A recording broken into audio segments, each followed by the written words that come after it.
Well, last year, as you recall, I was trying to grow some passion fruit over here, and it did not turn out anywhere near like the passion fruit that is growing up my old cedar there, which is doing quite well.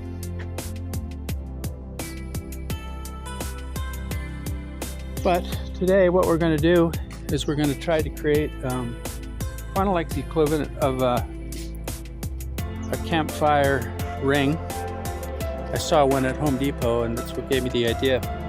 But basically I wanted irregular campfire ring. So I bought some of this aluminum flashing.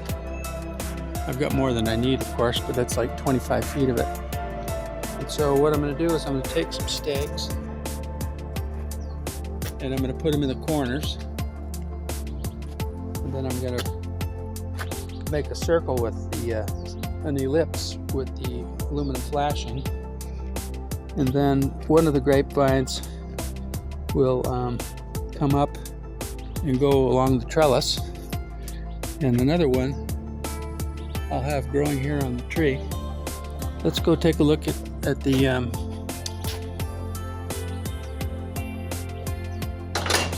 grapes. So it's only February like 10th or so, and we're getting up to in the early 80s, 81 or so. But I bought 3 of these grapevines, 3 different types: seedless, flame seedless, and then also some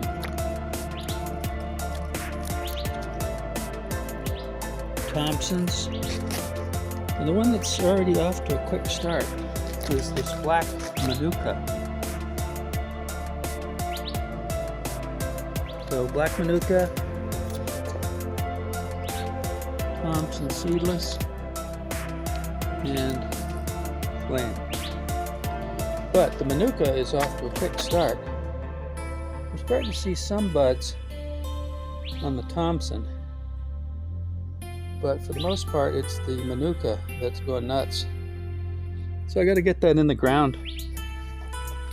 Passion fruit's doing real well. I'd cover it for a few days, twice for a few days, because it doesn't like incredibly cold weather, and I didn't want it to get anywhere close to freezing. But let's take a look at the bill of materials here real quickly.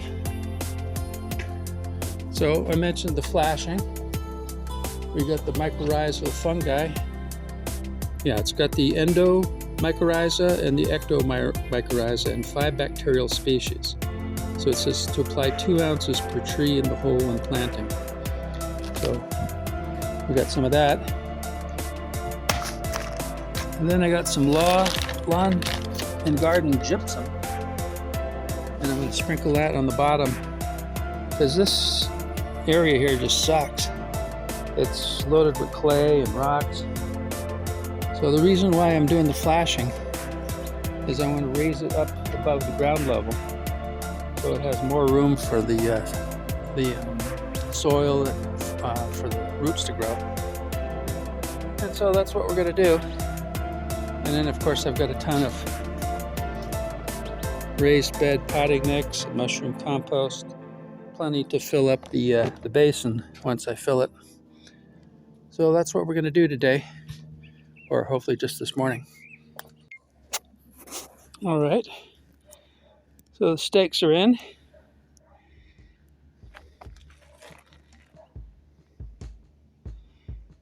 I put this one in the front,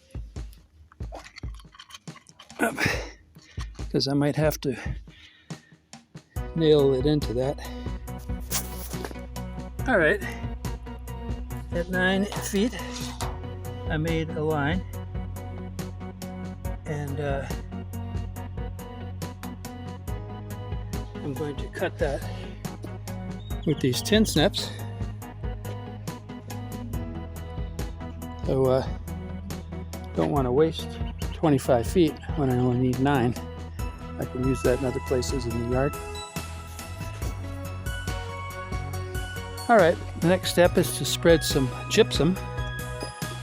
So I just have a bag here, and I'm just going to sprinkle some in.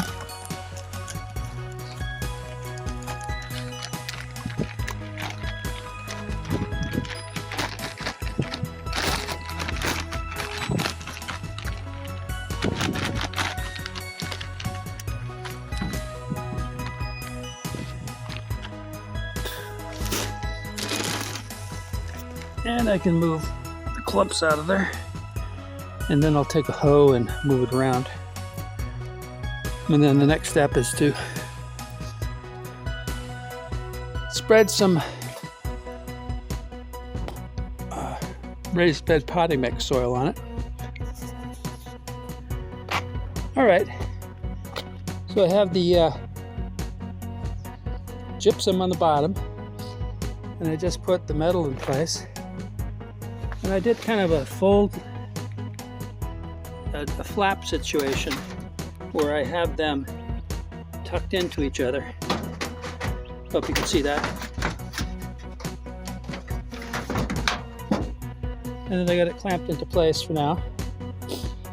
And I'm about ready to put my first layer of dirt of raised bed potting soil. And then I'll put in the mycorrhizal fungi and start building it up. So this year I'm just having nothing but new dirt. Even this old dirt, which was not too bad, had a problem with it. So this year I'm keeping them all separate. And so the idea is that the one grapevine will climb here, another grapevine will climb over here and get onto the Moringa as a trellis. So I put the first layer of raised bed potting soil, and I can go ahead and put in the mycorrhizal now. So it said a couple ounces per tree. We'll call this a big tree.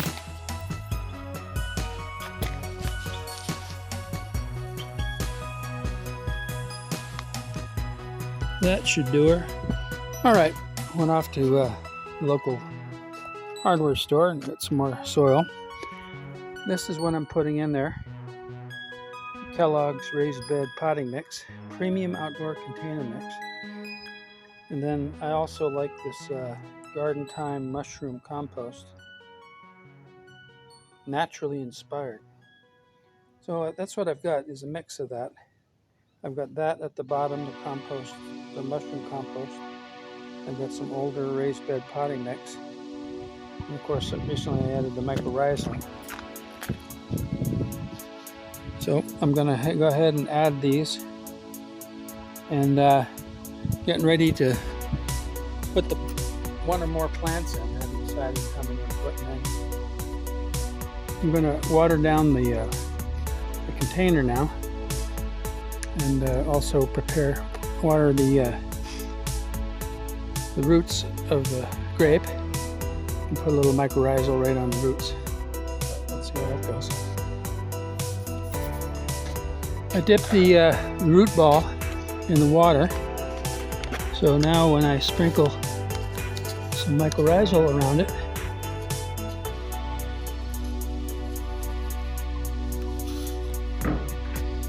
it will take well. Well, here's the big reveal. Here's my, I'm gonna keep the top clear so I can breathe. But this is a Monika seedless grape.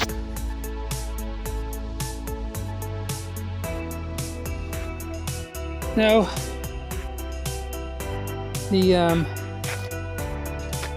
I know it's not incredibly pretty. It's not rectangular, it's not even purely elliptical, but it'll do the trick. I basically wanted some soil that was above the ground so it could drain some. And I'm going to wait on those other ones. I might put one more in here. have it climb the Moringa. But isn't that beautiful?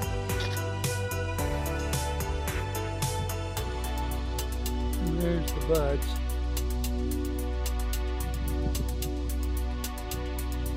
The cost of this, from the urban farm through Greg Peterson, it cost me $11 for the grape vine, and then for about 25 bucks, I had 25 for $1 a foot.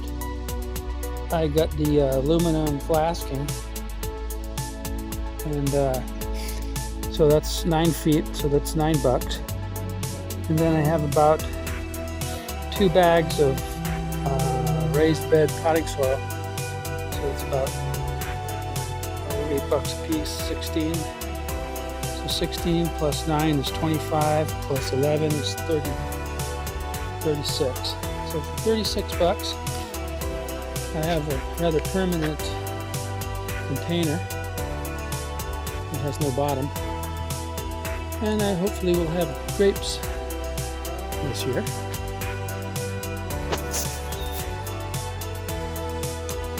Hey there, it's March 14th or so, Sunday. Last we looked over here, I had 3 different types of grapes, and I have them all planted now. So this one here is Flame, and it's doing quite well. You can see that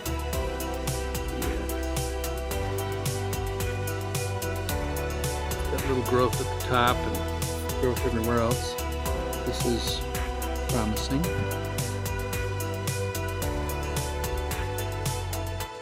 And so out front, so this one's Flame.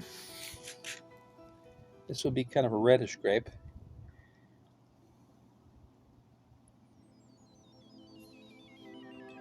Looks like it's doing incredibly well.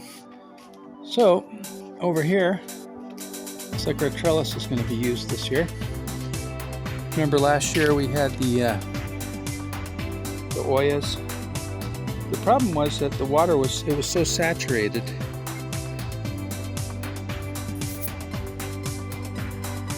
So I don't want to overwater it. But this one here is the black Manuka.